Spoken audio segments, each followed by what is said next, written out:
Hello students, welcome to EPG Pathshala. I am Dr. Nasir Iqbal from the Department of Physics, University of Kashmir, Srinagar. Today we are going to talk on classification of variable stars under the paper Astronomy and Astrophysics. After completing this module, the students will be able to learn a few basic rules for classification of variable stars, to know that how to recognize a particular group of variable stars having very high luminosity, to learn the concept involved in the classification of type 1st and type 2nd Cepheid variable stars, to know that the observation of classical Cepheid variable stars are the best large scale distance indicators, and the binary stars and variable stars are altogether different as per star classification, and the basic criteria for classification is the variation in the output radiation from variable stars. Observations reveal that the luminosity changes that take place in a variable star are due to the changes in its internal physical mechanism. Such stars are therefore known as intrinsic variables. There are stars whose luminosity variations are only apparent and are caused by the obscuration of their light by some companion stars or the dust. These types of variable stars may be called the extrinsic variable stars. In this lecture, we will focus our attention almost entirely on the intrinsic variable stars. In order to understand the detailed characteristics of the stars observed most frequently in our own galaxy, as well as other extragalactic structures, it is important to classify the stars of variable brightness into different categories based on some known parameters like luminosity, magnitude, the apparent magnitude and the absolute magnitude, and distance from Earth. Two groups of type 1st and type 2nd variable stars have been identified so far.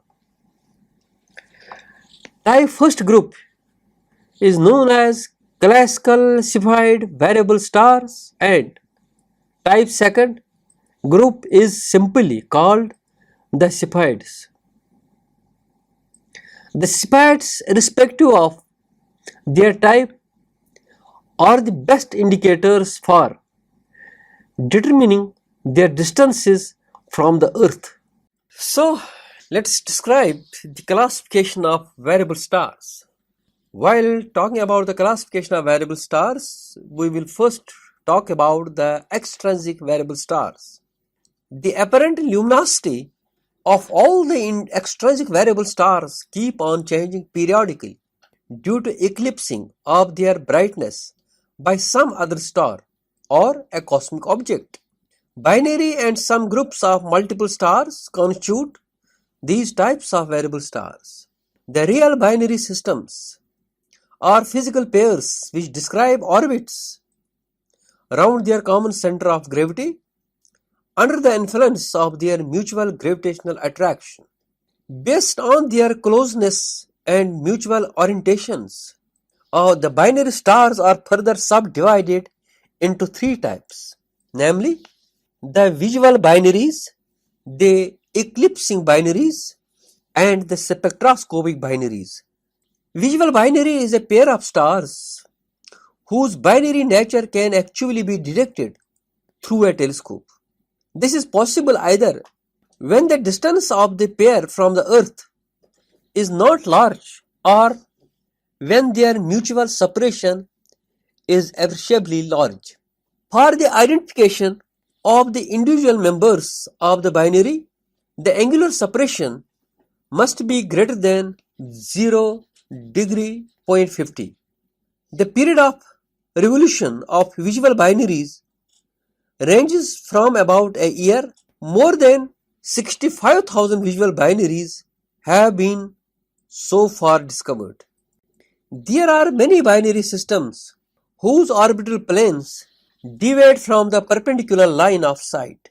This deviation in the line of sight makes it possible for the individual members to eclipse each other during the course of their orbital motion. When individual stars in a given binary are very close together so that their resolution into separate components is impossible, their binary nature is revealed using Doppler shift technique. Such a binary system is known as spectroscopic binary simply because there is only spectroscopic method available to identify them.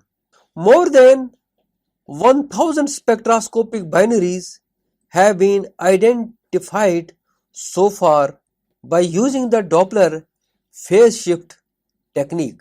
In the given figure, we have a timeline orbital motion of a binary star configuration. Along the horizontal axis, we have the time, and along the vertical axis, we have the intensity. So we have 5 phases of these binaries shown here. In the second and the third and the fourth type of binaries, the other star is well defined. Both of them are supposed to orbit around a common center of mass.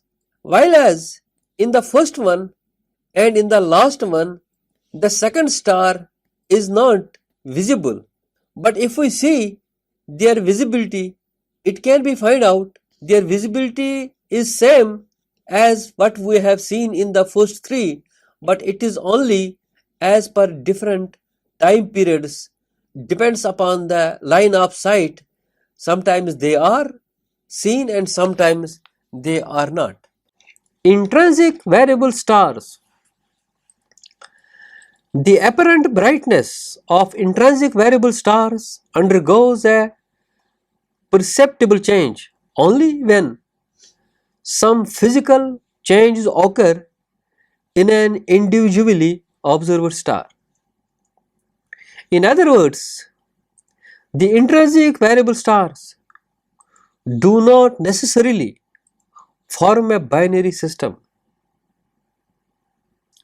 An individual star undergoes a physical change through a variety of natural phenomena, say for instance, nuclear reactions taking place in the outermost layers qualifies it to be an intrinsic variable star. We can subdivide the intrinsic variable stars into two major types, namely the pulsating variables and the exploding variables. As far as pulsating variables are concerned, the change in their luminosity are mostly regular and periodic. These variable stars can be distinguished on the basis of the length of their periods, nature of variation of the light output, and their spectral characteristics. These are unstable, old age stars almost near the completion of their life cycle. The Cepheid group of variable stars forms one of the major subclass of the intrinsic variable stars. In this very module, we try to explain the nature of some of the important Cepheid variable stars through spectrum analysis. There is yet another intrinsic group of stars which belongs to the intrinsic variable category. These individual stars are called eruptive or exploding variables and are identified by a sudden or violent flaring up of radiation. These include novae and supernova stars.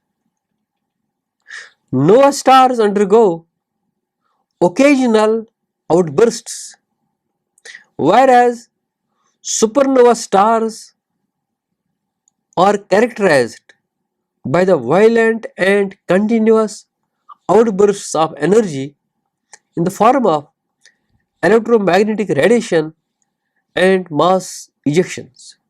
So, we should know some classification of these variable stars. We have here a list of some well-known variable stars. The list is not exhaustive but has been included to appreciate the discovery of variable stars through the course of human history. So in the given table, we have the following rows: 1, 2, 3, 4, 5, 6 and 7 rows. In the first row, we name the constellation. The second row, we name the discovery, the name of the person who have discovered it, and exactly also the date when it has been discovered. In the third row, we have the apparent magnitude, and in the fourth row, we have the other magnitude, which is a mini number. In the apparent magnitude, we have the maximum. Here we have the mini number magnitude, and then we have in the other row, we have the range of magnitude, and then we have the period of its oscillation and also the type of this binary. The first one is Andromeda. Let me check few of them. The first one is Andromeda. It has been discovered by Ernst Hartwig on August 20th in year 1885.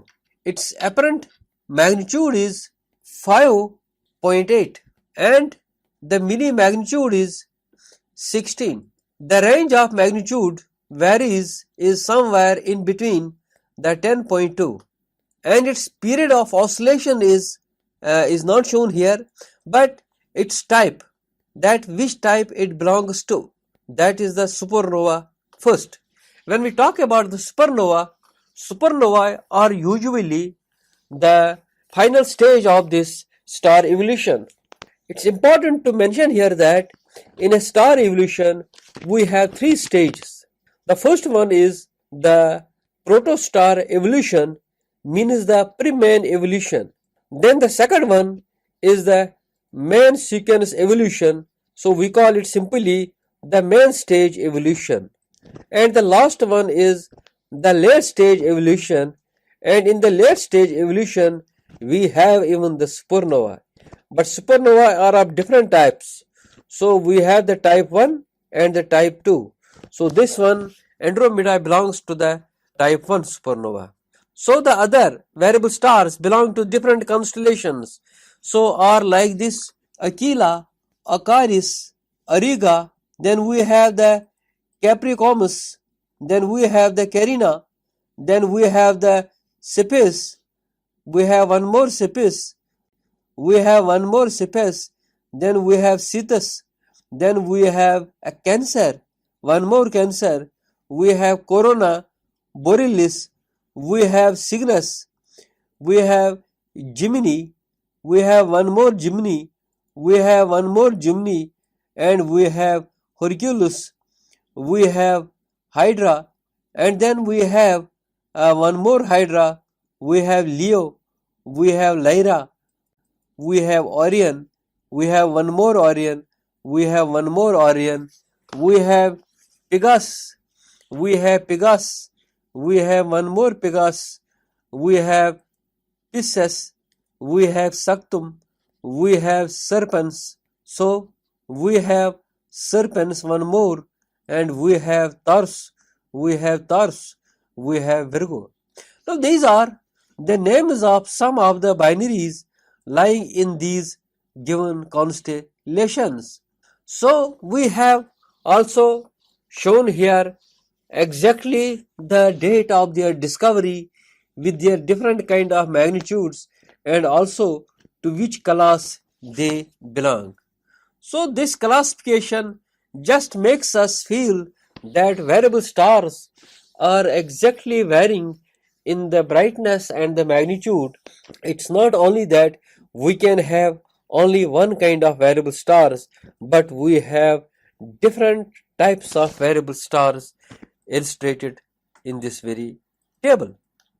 Now we have one important type, we call them Cepheid group of variable stars. And this Cepheid group of variable stars, they have also two types. So we call it the type first Cepheids and the type second Cepheids. This type first Cepheid, we talk about this classical Cepheids. So Delta Cephei is regarded as one of the earliest recognized members of the group of about 600 stars in the Milky Way galaxy with an absolute magnitude ranging from -1.5 to -6. As we talked about the Milky Way galaxy, we all know that Milky Way galaxy is the galaxy in which we live. So this Milky Way galaxy, if you see that where is our Milky Way galaxy and how far it is from our solar system. Just for an information here, our solar system lies at a distance of 10 to 15 kiloparsec from the center of our Milky Way galaxy. Now coming back to this type, we have said that this Delta Cephei is the earliest recognized members of the group of 600 stars. This indicates that the brightest of these variable stars are about 10 to the power 4 times more luminous than the Sun. Some of the brightest known stars among these are the Polaris, Delta Cephei, Eta Oculi, Zeta Geminorum, and Beta Doradus. The period of variation of light for these classical Cepheids range generally from 2 to 45 days, although most significant and usual range is 5 to 10 days. Almost all the classical type first Cepheid variable stars are yellow supergiants with spectra varying between F and K. The direct observation of these stars suggests that they are strongly concentrated near the equatorial plane of the galaxy and are believed to belong to the extreme population first stars. It is a well-known fact that when we talk about the classification of the stars, we also classify them on the basis of their own population. Means that how much they exist in the given area. So we have the population first stars and we have the population second stars. Here we refer the type first Cepheidae belonging to the population first stars. Now we have a light curve here. So in this very light curve, this curve represents the variation of light with period, and the lower one indicates the variation of radial velocity with period. Before we proceed, so what is a light curve? Light curve is actually how much light coming from the star, means that the number of photons counted per second received by the detector of any telescope is plotted against the time period. That shows that how this object varies in brightness. So that is actually the light curve. If one plots the change in the apparent magnitude of a variable star against the time of a measurement through a complete period.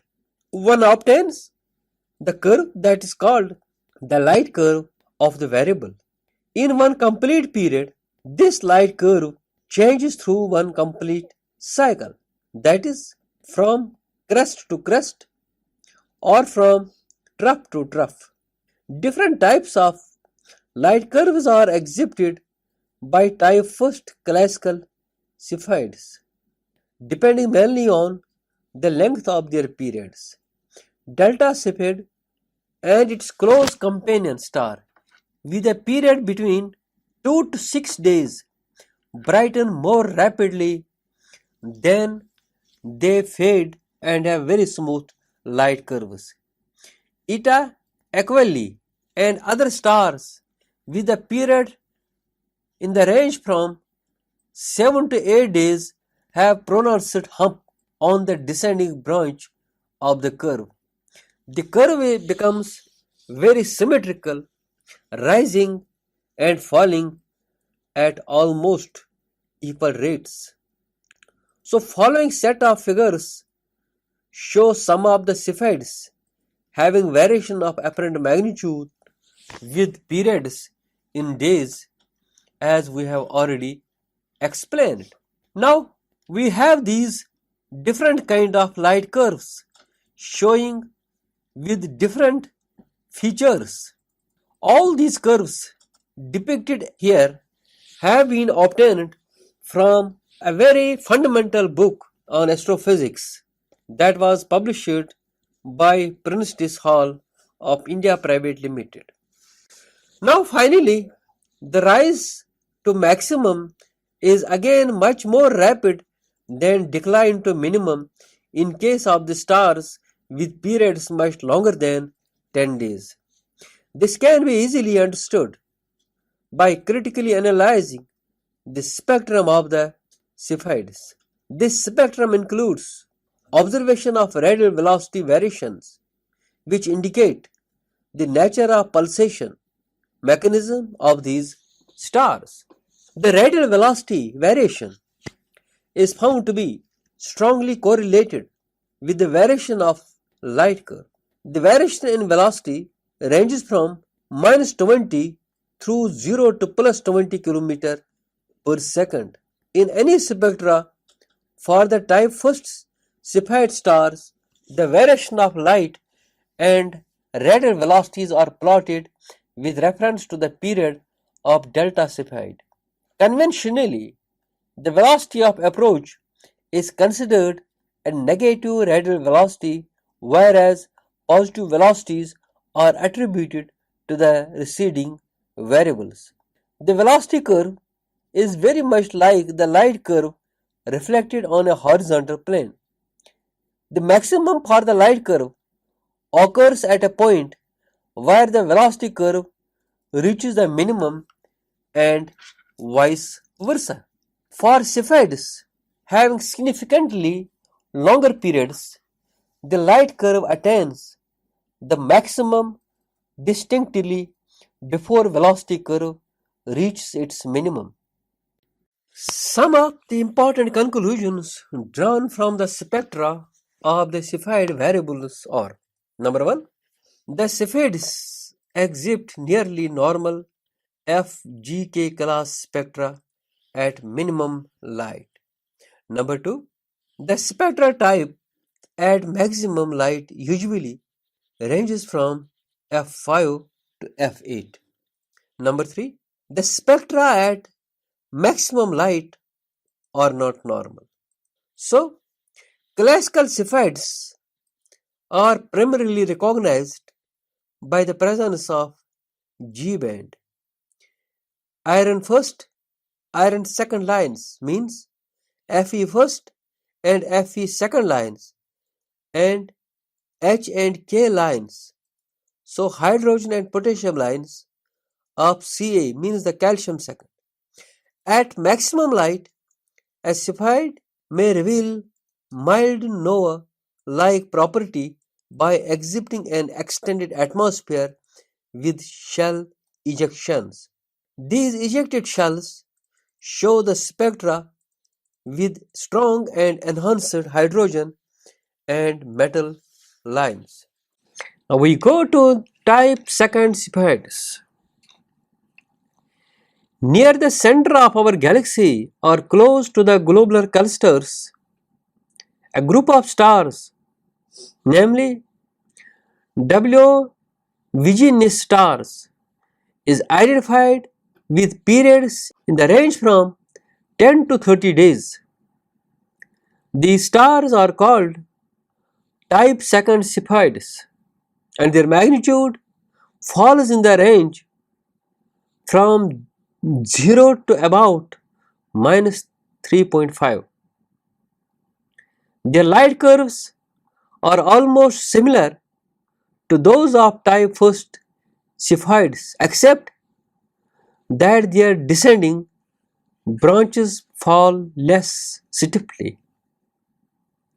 For the same period, type second Cepheids are about 1.5 magnitudes fainter than the classical Cepheids of type first.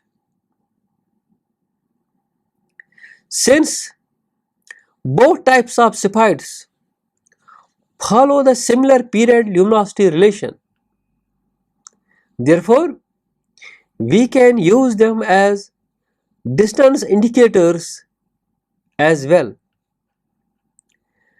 Different members in type second Cepheids are high velocity and metal poor states.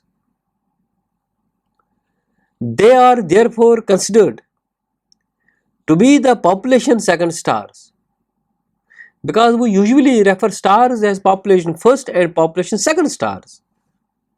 So therefore they are considered to be the population second stars, having blurring in color as compared to classical Cepheids. The spectrum of these stars explain well marked bright lines of hydrogen with pronounced doubling at the maximum light.